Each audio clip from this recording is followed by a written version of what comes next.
here's what I'm always obsessed with in American politics, how generations vote. And when I mean generations, X, Z, millennials, boomers, more, you've got it.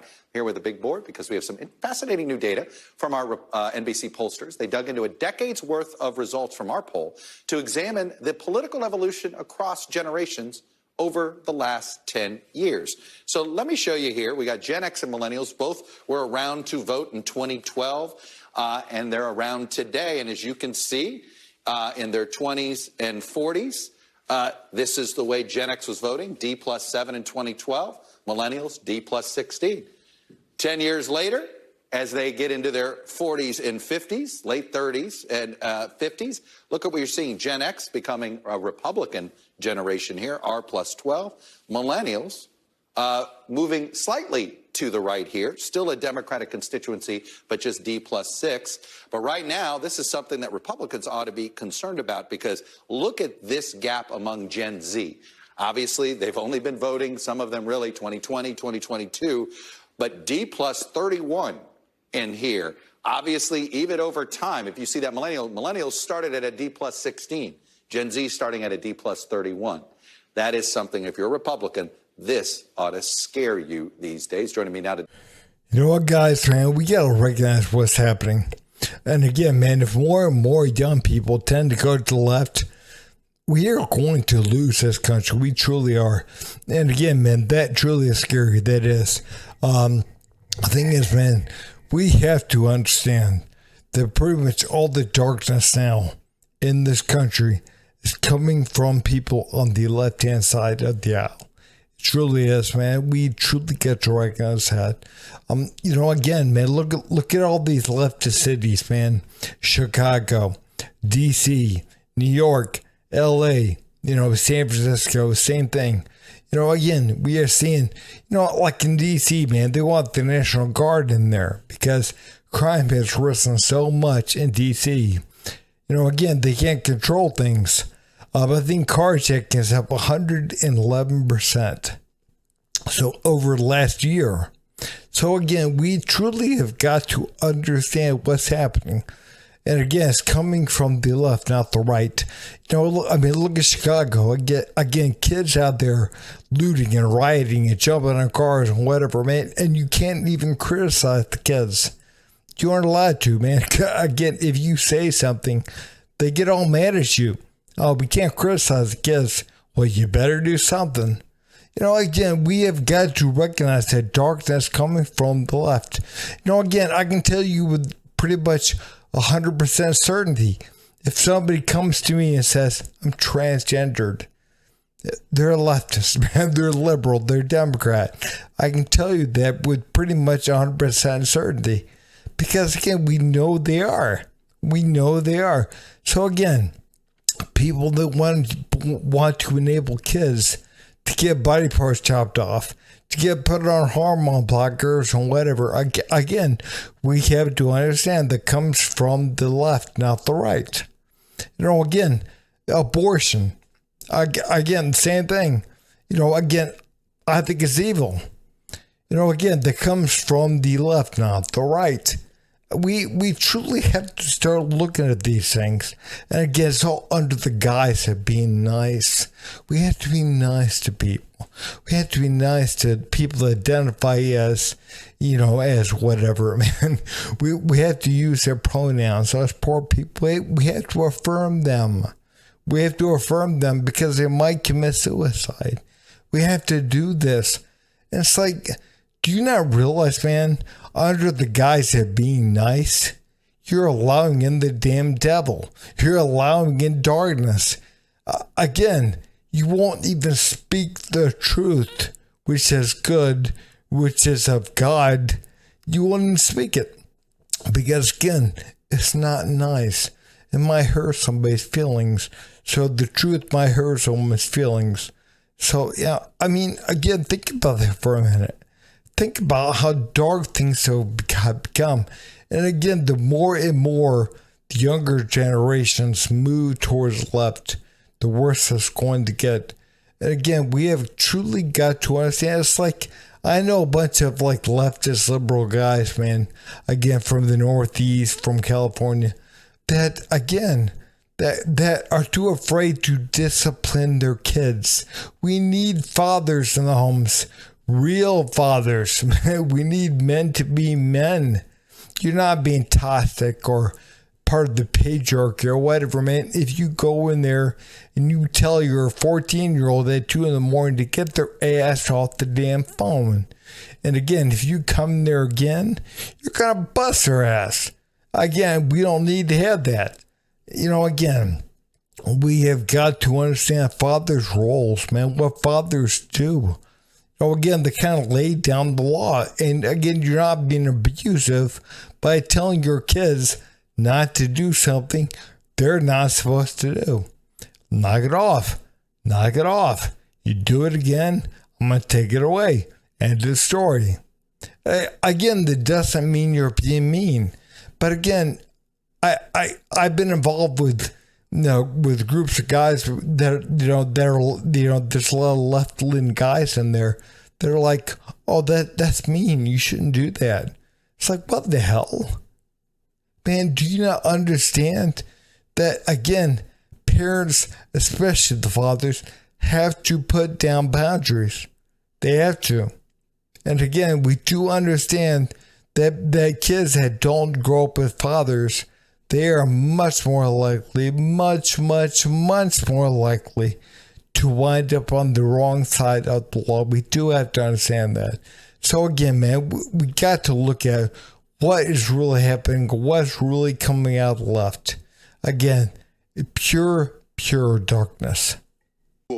With commercial vacancies above 31%, the highest in the nation, and fears that a doom loop could kill off the city's downtown. This is the $2.2 billion Salesforce Transit Center. It's supposed to be the major transit hub for anybody coming here from the East Bay by bus, but on a busy Friday, the only people we've seen in here are a couple of tourists.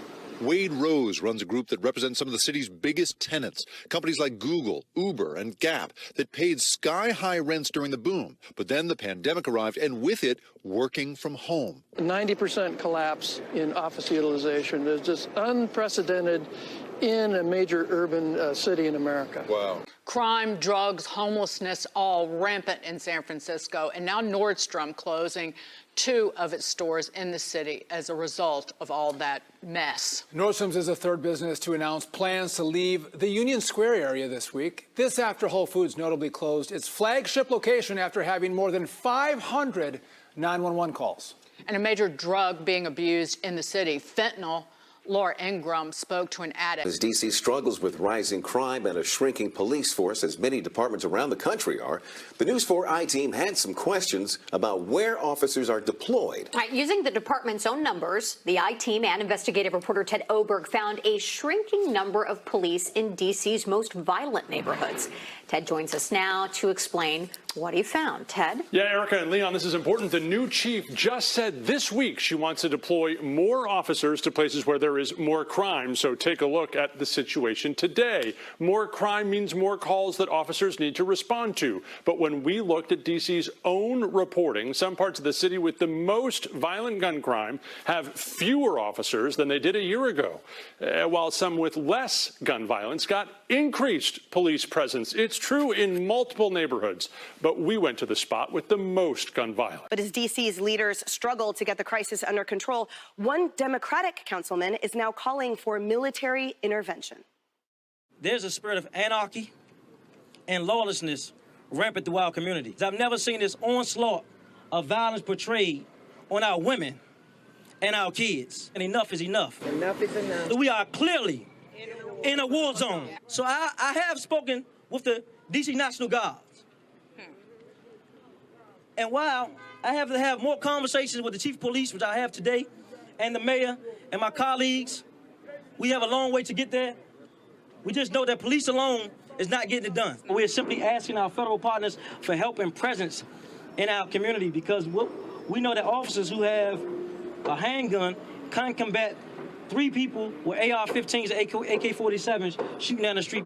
charged. 40 people were arrested last night, most of them juveniles, some as young as 12 years old, hit with reckless misconduct charges. A 15-year-old was arrested for having a gun with a laser and a silencer on it, and a 17-year-old was arrested for having a machine gun. This 7-Eleven behind me was looted, turned completely upside down.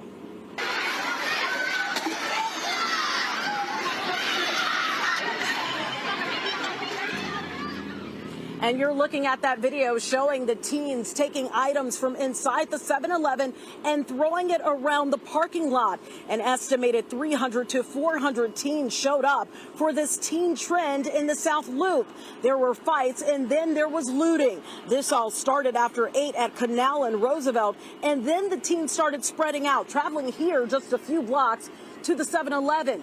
Inside, store employees didn't want to say much, but it's very clear some of their shelves are bare. CPD says they are using new tactics, including using community groups on the ground during the trends to try to get the kids to go home.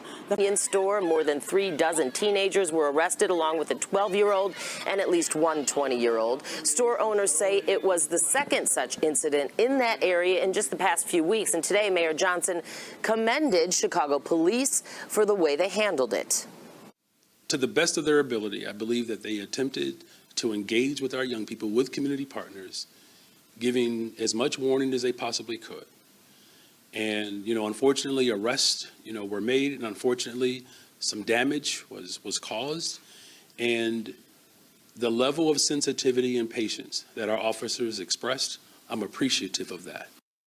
And this is what I mean right here about men not being men, about men not putting the law down, not laying the law down and saying, hey, look, man, if you're going to do this, there are going to be consequences for your behavior. And again, man, Brandon Johnson, he's worse than, some of these leftist liberal women out there, man. Again, he really truly is. He's worse than Lori Lightfoot. Again, man, he's glad there wasn't many arrests. What do you mean you're glad there wasn't many arrests? There should have been a lot of arrests. These kids were out there they were committing crimes. They were carrying guns. Again, the only way that's going to stop is if you hold these kids accountable for what they're doing wrong. And again, man, these kids are craving structure. You don't understand, man. They're craving structure. They're craving somebody to tell them to be a father, to tell them to knock this shit off. And again, man, hold them accountable for what they're doing, because guess what? They're never going to learn. And they'll move on to bigger things. Again, their entire life will be about crime. Again, they'll waste their life. But you don't care, man. Most leftists, they don't care. They don't. It's all about how they look. It's really about being narcissistic. It really is. It's about how they look. Do I look nice? Do I look like a nice guy? That's really what it's about. It's not about helping the kids. Not at all, man. And again, you're not going to help the kids, and you're not going to clean up your city.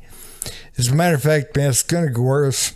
It's going to get worse. And again, man, you're going to let these kids just not only destroy your city, but destroy their lives in the process. You don't care.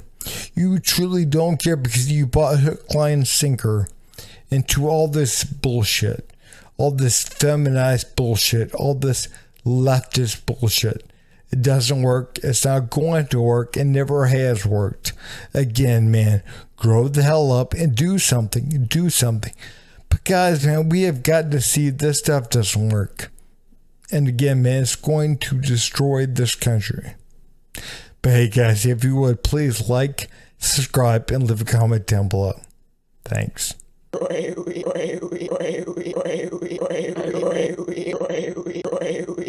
You son of a